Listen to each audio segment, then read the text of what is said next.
Hola, em dic Andreu Ginestet i soc escultor, artista, i soc sociòleg i mediador de pau. Com a artista vaig crear moltes obres que permetien a la gent entendre què és la pau i com es fa la pau. Demostren que és possible superar la violència. Tinc obres artístiques monumentals enormes, com per exemple una obra de ceràmica que es diu Elan i que està a Dortmund, a Alemanya. És una obra pública que vaig guanyar en un concurs públic. Vaig crear aquesta obra artística, que vaig trigar 10 anys en fer-la.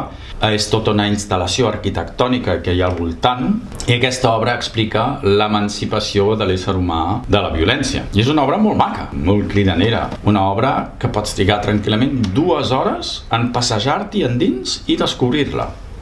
Llavors, tota aquesta feina artística té unes conseqüències. Resulta que en aquest edifici públic hi ha 1.400-1.500 treballadors del Ministeri de Correus o funcionaris d'Estat. I, per exemple, els funcionaris d'Estat no tenen dret a la vaga. Però resulta que es crea una relació tan forta entre aquests funcionaris, aquests empleats i l'obra, que decideixen fer una vaga espontània. I fan una vaga espontània d'una setmana i resulta que els funcionaris volien aclarir els conceptes de l'escultura. I el que van demanar és que es fes una conferència, una assemblea general. I en aquesta assemblea general es va fer un debat de 6 hores sobre les metàfores que hi havia dins de l'obra i la relació d'aquestes metàfores amb la vida quotidiana dels treballadors i dels funcionaris d'estat alemans. O sigui, hi ha una assemblea de 1.000 persones que estan assentades i s'aixeca una persona, una víctima, que explica la seva situació. Silenci de mort. O sigui, de l'ignorància dels fets es va passar a la corresponsabilització de tota una plantilla. I 1.500 persones es solidaritzen de forma oficial i declarada, en parlen a la premsa i diuen que tenen un sentiment, una identitat de grup. Ojo! Estem parlant de funcionaris alemans, que naturalment és una certa èlit. Són persones que no s'han de preocupar mai d'on tindran ingressos, però es solidaritzen entre elles i creen una identitat de grup. En aquest edifici, des de llavors, amb l'escultura, es fa un treball de prevenció contra la violència per tots els empleats, incloent-hi tots els temes de prevenció de violència familiar i violència de gènere. I el curiós és que realment aquesta obra, que potser tindria un impacte social fort, no la pot veure ningú perquè ara pertany al Deutsche Bank i està tancada, i punt. La qüestió és que arran d'aquesta obra vaig decidir d'esdevenir sociòleg. Vaig fer la carrera de sociologia centrat en la recerca de la violència. I el que vaig fer és una recerca de teoria de sistemes de la violència. Per què? Perquè la violència és un sistema. És un sistema imbricat en tota la vida de tot l'ésser humà. I la violència forma part intrínseca de tot el cicle de vida. És a dir, que no hi ha creixement de vida sense final abrupte, com és la mort, per exemple. O sigui, una persona pot néixer, crear activitats, desenvolupar complexitat, arribar al seu punt zènit i llavors morir, i s'ha acabat l'activitat. Per tant, es pot representar l'activitat d'una persona amb una curva, amb una gràfica, que seria una gràfica que en física es diu gràfica de dents de serra, que és una curva del tipus oscil·lant. I he descobert que la violència és un fenomen molt complet, que és un fenomen extremament normal i que se n'ha de parlar de forma normal. El punt de partida d'un acte violent sempre és alguna mancança, sobretot, per exemple, la mancança de l'empatia. L'empatia és la capacitat humana de posar-nos en el lloc de l'altre. Sense aquesta capacitat d'entendre l'altre, no hi ha convivència possible. L'arrel de qualsevol acte violent és la discapacitat de sentir la pena, el mal, el dolor de l'altre.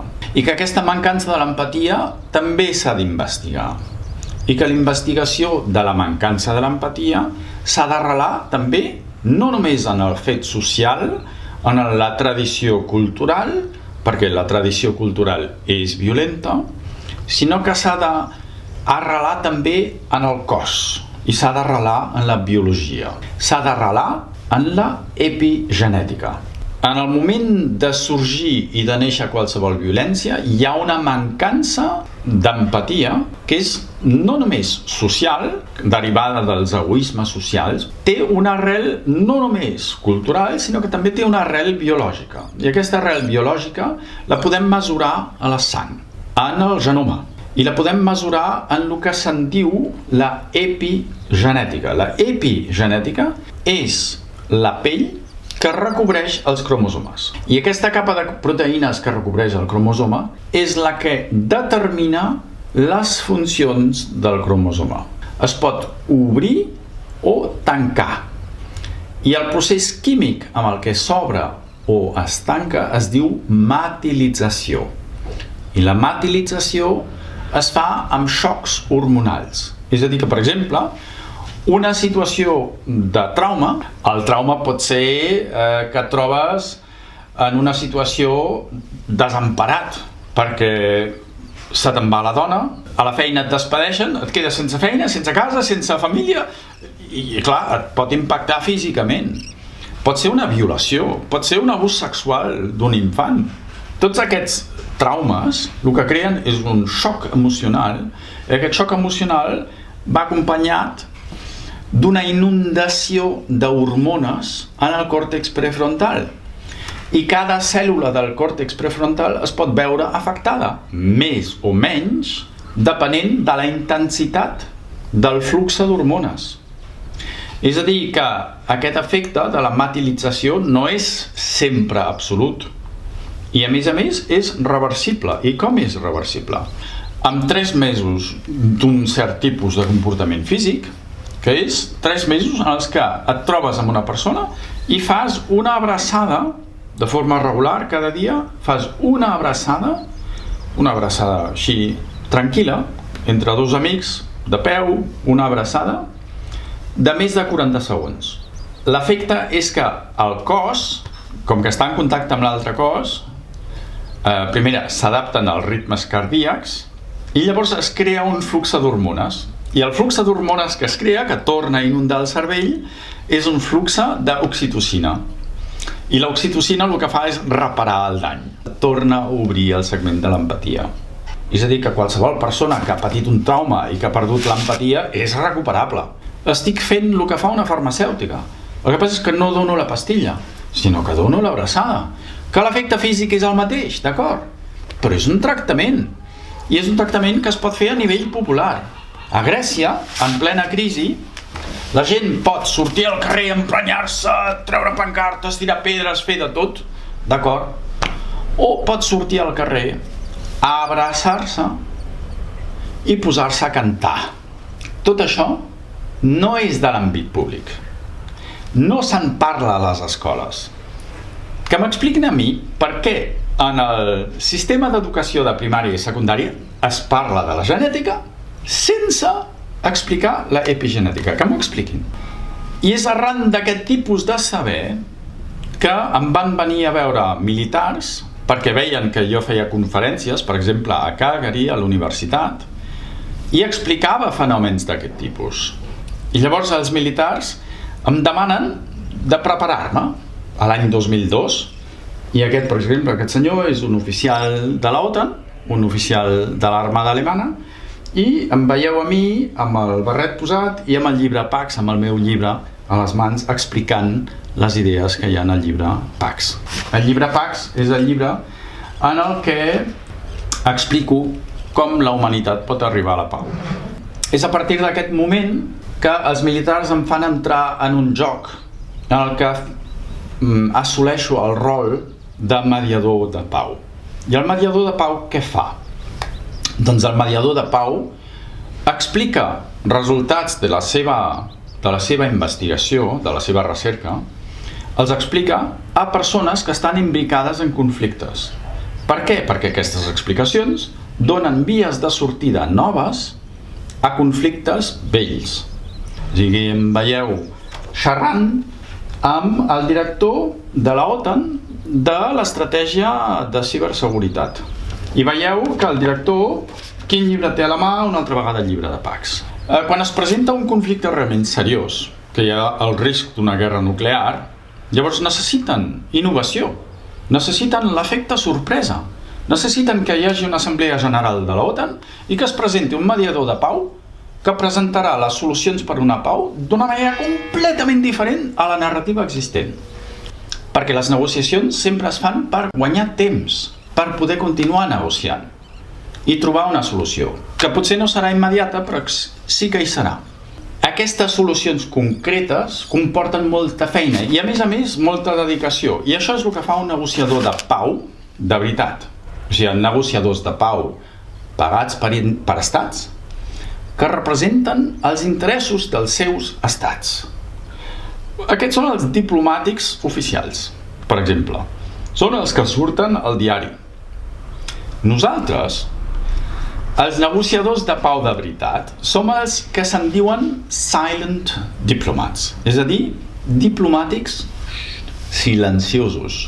Penso que ara mateix estem en una fase en la que els artistes, de forma irònica i paradoxa, tornem a viure situacions com les que s'han viscut en els anys 20, aquesta franja de la industrialització postmarxista, diguem, que allà realment la misèria era tan gran i l'esclavatge de l'obrer, del treballador, era tan gran que avui dia no podem dir que estem a la mateixa situació. És a dir, que avui dia els obrers europeus no pateixen el que van patir o el que estan patint ara mateix obrers asiàtics o al Pakistan, a Bangladesh, que estan, per exemple, treballant per Zara o que estan treballant per altres marques com el Primark, que estem explotant a la gent, igual que ho fèiem amb els obrers europeus al segle XIX, estem explotant aquesta gent per crear el nostre luxe. Arran de la crítica, aquestes marques intenten introduir millores, però és allò que sabem perfectament que les millores que estan introduint no són possibles, perquè si al final de comptes un parell de mitjons et val €1, algú ha de fer aquest parell de mitjons per €1. És una forma d'esclavatge que naturalment porta al mateix conflicte social i la mateixa càrrega de conflicte social que portava del segle XIX i als principis del segle XX. O sigui, les guerres mai es fan perquè hi ha realment un conflicte entre nacions. Els reis estan tots contents els uns amb els altres. Les èlits totes es passegen bevent whisky o bevent una copa de xampany i s'entenen molt bé. Si les èlits no tenen cap raó, però cap raó per barallar-se entre elles. O sigui, de cap manera. El que han de fer és entretenir el poble perquè el poble no tingui temps de barallar-se amb ells. L'ésser humà a dins d'Europa està com dins d'una caixa social. La caixa aquesta social que us explico és una caixa important perquè és un model de construcció social. Molts sociòlegs i molts economistes en han parlat. Llavors aquesta caixa és una caixa màgica, diguem, perquè tota la població hi cap, menys les èlits estan per sobre. Però el fet és que els que estan a dalt d'aquesta caixa tenen una relació més o menys directa amb els que estan a baix, al fons de la caixa. I l'interessant és que com més gran és la caixa en si, més els que estan a dalt fan servir els colzes per mantenir la jerarquia social. Mentre que com més a prop estan, menys raó tenen de fer servir els colzes perquè estan massa a prop. Llavors, en aquest moment és el moment que és perillós. És a dir, que les crisis econòmiques que es creen, aquestes crisis, es fan i es fomenten perquè el que volen les èlits és distanciar-se més de la caixa, però al mateix temps el que no volen és que dins de la caixa hi hagi en raó que els hi pugui tallar els peus. I Oxfam International és la que publica cada any el número de bilionaris que tenen tants diners com la meitat de la població humana. És a dir, que tenim 11 persones, 11 representants de 11 famílies que tenen tants diners com 3.700 milions de persones. Si haguessin de gastar i moure aquests diners, com ho farien? Farien negoci entre ells. O sigui, es comprarien roba més maca i sobretot al moment de comprar la roba més maca mirarien que aquesta roba, doncs, a més, a l'altre no li faci mal fer-la. Però si són 11 que tenen els diners de 3.700 milions de persones, aquests 11 com volen fer-ho? Primera, no els interessa gens ni mica el que passa allà baix, al fons de la caixa. Com voleu que una persona es gasti els diners que en el fons corresponen a 3.700 milions de persones de forma equitativa, justa, sostenible? Però de què estem parlant? O sigui, és impossible, completament impossible. Però imagineu-vos que Palafolls, Lloret, Malgrat, Tordera, tots aquests pobles, aquí al voltant, cadascú fa la seva moneda. I llavors, tots els ciutadans d'aquest poble, d'aquesta caixa, fan servir aquesta moneda local per reforçar els llaços econòmics entre ells. I potser tenen una moneda convertible que serveix per Lloret, Blanes, Tordera, Malgrat i no sé 4 pobles més, però que només serveix per això. I fan servir l'euro quan surten de la zona blanenca, quan surten de la zona lloretenca. Doncs llavors, aquesta gent, quan fa servir la moneda d'aquesta manera, el que fa és reforçar els llaços comercials entre ells. I és el moment en el que, dins de la caixa, la franja de dalt deixa de fer servir els colzes i s'apropa de la franja de baix i tornen a fer créixer la caixa, però de forma molt més solitària. És a dir, que llavors els que tenien zero sí que comencen a pujar de veritat i comencen a tenir ingressos. I els de dalt ja no ho veuen, perquè són diners que només es mouen dins de la caixa. Perquè les èlits el que volen és que cadascú dins de la caixa estigui al seu lloc, aïllat, que no es comuniquin entre ells, que no xerrin, que no hi hagi la solidaritat, perquè no interessa, i que d'aquesta manera puguin fer el que els dona la gana. I això el que volen fer és, per exemple, muntar una guerra darrere de l'altra. Per què? Perquè les guerres són el gran negoci. I això ho fan, per exemple, també amb corrupció i impunitat, que és el que vivim aquí a Espanya. A Espanya es viu un moment d'impunitat i un moment de corrupció enorme, però que no només és espanyol, sinó també és català. I aquest moment català i espanyol del joc de la corrupció i de la impunitat és el que també porta al conflicte que tenim entre Catalunya i Espanya. Perquè hi hagi presos polítics a l'any 2018 a Catalunya és completament ridícul, és un joc de les èlits. Aquesta gent sempre ho fa així. O sigui, sempre tenen plànols a curt termini, a mig termini i a llarg termini. I quan surten sorpreses, tenen solucions a dins d'una caixa. I és allò que si els hi surt, per exemple, un mediador de pau que els hi espatlla una guerra, i els hi espanya una guerra i això fa mal a la butxaca, perquè si un mediador de pau espatlla una guerra són 200.000 milions d'euros que no entren.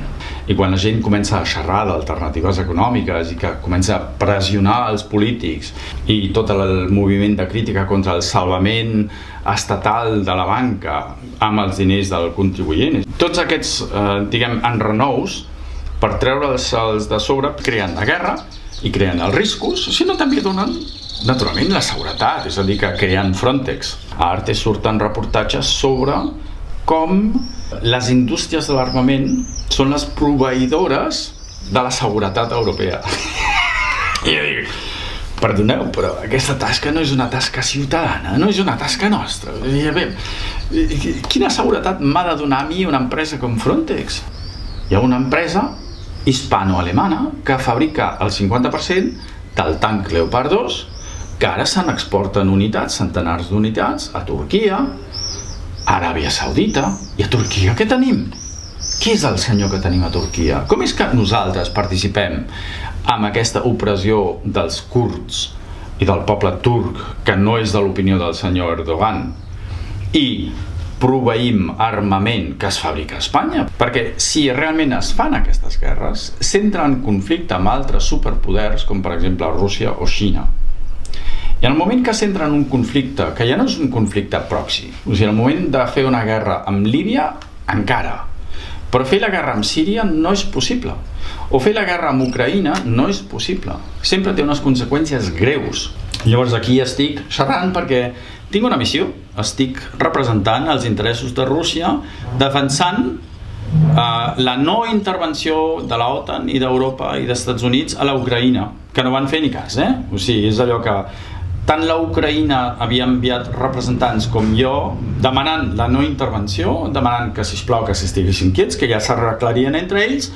Els d'Ucraïna van demanar explícitament de no intervenir, I no van fer cas, és que s'ho van saltar a la torera i van fer el que els hi va donar la gana, i per tant aquí em veieu amb una cara de poca satisfacció, més aviat de frustració, perquè vaig veure que no ens feien cas, o sigui, no hi havia manera. Per què? Bueno, tothom ho sap, i això figura a la pàgina web oficial de l'Estat de l'Ucraïna. El conseller econòmic és la banca Rothschild. Per què criden els mediadors de pau? Per què els criden? Sí, tot aquest joc se'l fan aquestes famílies entre elles, que ho tenen fàcil. És el Juan Carlos, que se senta amb la reina d'Holanda, que se senta amb el Bundespresident alemany, que se senta amb la reina sueca, i totes aquestes persones, i parlo de les cases reals, perquè les cases reals ho fan en institucions que, per exemple, doncs les tenim aquí a Catalunya, a Sitges. A Sitges, lo interessant és que qui va venir? Va venir el Club Bilderberg. El Club Bilderberg és el club d'aquests aristòcrates. Bé, va sortir a tots els diaris. Tothom sap que es reuneixen a Sitges i que parlen de coses i que ningú té accés. O sigui, només hi van aquelles 400 persones convidades, entre ells també, per exemple, doncs, els únics representants polítics espanyols de Ciutadans. És molt curiós que els representants de Ciutadans llavors siguin en una reunió dels Bilderberg els únics representants d'Espanya a nivell polític convidats per als Bilderberg. I clar, et fa pensar molt, no? Igual que a Alemanya també són els polítics de torn, o sigui, no fan sempre venir tots els polítics, sinó que en conviden alguns representants d'algun partit en algun moment donat. Per què? Per què conviden només en aquells? Primera, perquè clar, aquells polítics se sentiran més importants, no? I podran fer més de les seves jugades perquè podran parlar d'algunes coses, fer algun acord. Molt bé, d'acord. Està bé que la gent s'ajunti per parlar i intentar de solucionar problemes si la intenció és solucionar problemes. Però si la intenció és la de solucionar problemes sense haver d'implicar-se un mateix massa, és a dir, si el que fa aquesta colla és rentar-se les mans com Poncio Pilato al moment d'entregar Jesús a la xusma, el que estan matant aquestes famílies, aquestes èlits, és l'oportunitat de la pau. Llavors, quin rol tenen els mediadors de pau? El rol del mediador de pau és de dir allò que és desconegut, d'explicar allò que dona esperances, de crear un motiu per mantenir la vida com a primera, per no desencadenar el que se'n diu el Armageddon, el que se'n diu l'estratègia de guerra del Pentàgon. Si l'estratègia del Pentàgon fins al febrer d'aquest any no era pública, però ara un treballador del Pentàgon, que es diu Daniel Ellsberg, amb el professor Noam Chomsky, doncs aquests dos han fet una presentació d'un llibre en una conferència al febrer i en aquest llibre s'explica l'estratègia del Pentàgon. I l'estratègia del Pentàgon realment és First Strike. First Strike vol dir el primer atac. És a dir, que no tenen una estratègia de defensa, sinó que és un preemptive strike. És a dir, que és un atac de prevenció. I per tant, el que desencadenen, i és l'única estratègia que té el Pentàgon, que és oficial. El que desencadenen és una guerra nuclear, sobretot a Europa, destrueixen Europa i maten en els primers 10 minuts 350 milions de persones. Això és el càlcul, això és el que preveu, o sigui, està expressat en xifres, en els papers, i així ho expliquen en Daniel Ellsberg i el Noam Chomsky amb el llibre que ha publicat el Daniel Ellsberg. Això és el que m'envien per correu abans, perquè jo em prepari per a aquesta sessió. I aquests documents són els documents que la OTAN em fa arribar molt abans de la negociació, perquè jo pugui entendre l'arrel del conflicte. Aquesta documentació és la documentació original d'una sessió plenària de l'OTAN, que per cert aquí veieu el nom de la fundació que patrocina l'impressió, però diguem que seria la fundació del PP alemany. Perquè veieu, aviam, només ho puc fullejar d'aquesta manera, no us ho puc ensenyar en detall, no? Però aquí tenim una reavaluació after Chicago, re-evaluating NATO's priorities, o sigui, una reavaluació de les prioritats de la OTAN. Val, en què consisteix això? Aquí tenem els representants de persones que parlen en aquesta sessió de l'OTAN. Aquí surt el senyor Solana. Bé, aquí veiem la llista de persones que participa. Bringing our best transatlantic partnerships. Estem parlant de Lockheed Martin. Lockheed Martin és un fabricant d'avions de guerra. És molt curiós, no? O sigui, estan portant la seva millor innovació en els nostres partners transatlàntics, oi? O sigui, vol dir que ens gastarem moltes milionades en coses. O sigui, la mediació de pau sempre és que et presenten el conflicte en viu i que tu l'has de resoldre in situ. Estàs en una situació de mediació real. Aquesta foto d'aquí m'ensenya en una sessió de mediació de pau, en una sessió en el Palau Egmont, a Brussel·les, en un plenari de l'OTAN. Aquestes mediacions de pau que es fan en aquesta sala s'han de pagar, perquè s'ha de pagar el lloguer de la sala. I en aquesta sala, cadascú que seu en una cadira paga la seva cadira. Llavors hi ha fundacions, com per exemple la fundació de Konrad Adenauer, alemana, que paga una contribució de 17.000 euros anuals per la seva butaca. Hi ha organitzacions, per exemple, empreses privades com Huawei, que és una empresa xinesa que fabrica mòbils, entre altres coses, i fabrica xips, i l'empresa Huawei paga la seva butaca, també amb 17.000 euros. Llavors, persones com jo, que som persones soles, o sigui, que som jo com a representant de la pau, no em pago tant, però també pago. O sigui, jo he de pagar 609 euros a l'any per la butaca. És la quota anual que he de contribuir. Per què? Perquè sóc lliure, perquè sóc un mediador de pau que treballa només per la pau. No tinc cap empresa al darrere que em posa els diners. No, senyor. Que em pagareu el viatge? No, no podem, perquè si et paguem el viatge no ets independent. I si no ets independent no tindràs el respecte. I si no tens el respecte no cal que vinguis a negociar. En tot el planeta hi ha 10 negociadors de pau que tenen aquest rol. Un dels dilemes que tenim és que els negociadors de pau independents no ens coneixem entre nosaltres. El curiós és que realment els militars ens coneixen a tots nosaltres. I jo potser tinc alguna relació amb algun dels negociadors, però com que els negociadors tots tenim una filosofia diferent, som molt diferents, tenim estratègies extremament diferents. La meva estratègia no és la mateixa que, per exemple, la del Johan Galtung. Ens assemblem en molts aspectes i realment podem treballar molt bé conjuntament, no hi ha cap problema. Però i ens coneixem, i jo me l'estimo molt, el Johan Galtung. O sigui, es fa o la solució que proposo jo o la que proposa en Galtung, però no es poden ajuntar les dues, no és el mateix. Que les estratègies de pau juguen en àmbits culturals diferents rols. En la recerca hem descobert una cosa, que hi ha relacions matemàtiques entre conflicte, és a dir, violència, i empatia. El 80% del temps de vida d'una persona està imbricat en resoldre conflictes que neixen de la violència. I el 20% és sostenible i és el que dona peu en aquesta vida perquè està marcat per l'empatia. És a dir que si tenim vides humanes que creixen en complexitat, moren. Creixen en complexitat, moren. Llavors fa que hi hagi una evolució llarga arran del temps. És a dir que els éssers humans poden desenvolupar-se durant moltes generacions. I d'aquesta manera progressen. I progressa la cultura. I progressa el saber en el temps. És a dir, que les violències el que fan és reduir el número de població humana i d'activitats humanes. I per tant, el que nosaltres hem de fer, i això és el que he explicat com a mediador de pau, és, en comptes de que sigui la violència la que fa aquesta curva, dissenyar nosaltres mateixos aquesta curva i no fer-ho amb la violència, sinó, per exemple, transformar la curva oscil·lant en una curva de seno.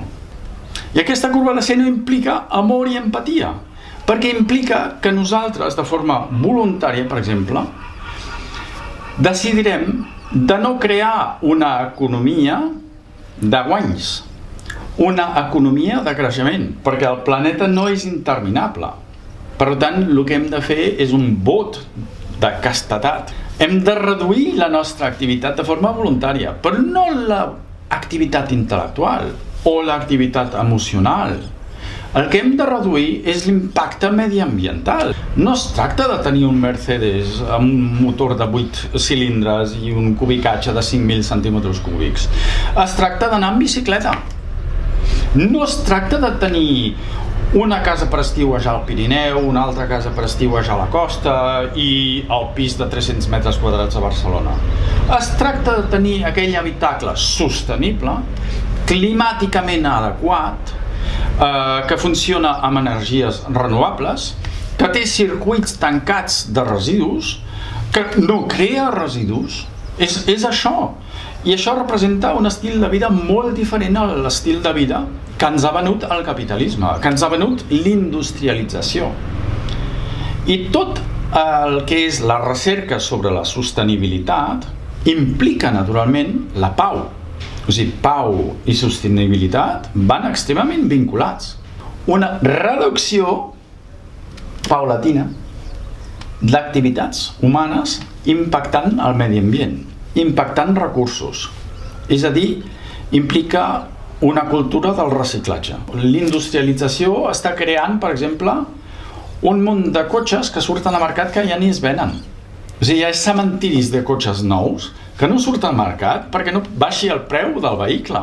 I d'aquesta manera tenim cementiris de vehicles nous, com tenim cementiris d'eines militars. Als Estats Units, per exemple, tenim cementiris d'avions. Són extensions enormes en el desert. I allà hi ha aparcats milers d'avions de guerra que no es reciclen, no es toquen. Escolta, amb un esperit de reciclatge, amb una societat que dona un valor a la matèria prima, en una societat així s'agafen aquests avions i es reciclen peça per peça i se'n fabrica el que es necessiti. O sigui, la matèria prima hi és, està posada, està elaborada a més, i és molt més fàcil de reciclar aquella matèria que no pas de crear un alumini nou. O sigui, el públic en general pot, per exemple, podem crear un fons econòmic de suport per la mediació de la pau, que s'ha de crear a nivell popular. Clar, a nivell popular. Qui si no? Qui és que té interès en la pau? Les èlits no, perquè en fan un negoci de la guerra. Per tant, és el nostre interès, és l'interès de les persones. Per tant, fomentem-nos, siguem una mica responsables i seriosos. Això és el que pot fer el públic en general. Parlar entre ells, comunicar de forma directa, passant del que les institucions podran fer o deixar de fer. Hi ha articles de recerca en francès, en alemany, en tots els idiomes. I aquests articles de recerca que expliquen com funciona la epigenètica se'ls pot llegir qualsevol, perquè estan a internet i són accessibles. El dia de cada dia el construïm amb realitats que nosaltres podem crear. I la abraçada és més barata i més sostenible i molt més amistosa i molt més carinyosa que no pas la pastilla que em pot vendre la Bayer. Potser encara farà servir l'aspirina, però tot allò que són psicofarmacèutics és possible que passem d'ells, O sigui, tenir una noció de com la epigenètica funciona ens ajuda molt en el dia a dia a mantenir-nos a nosaltres més feliços i més estables i més solidaris. Es tracta d'això, es tracta de trobar estratègies senzilles que permetin a la vida continuar sent vida.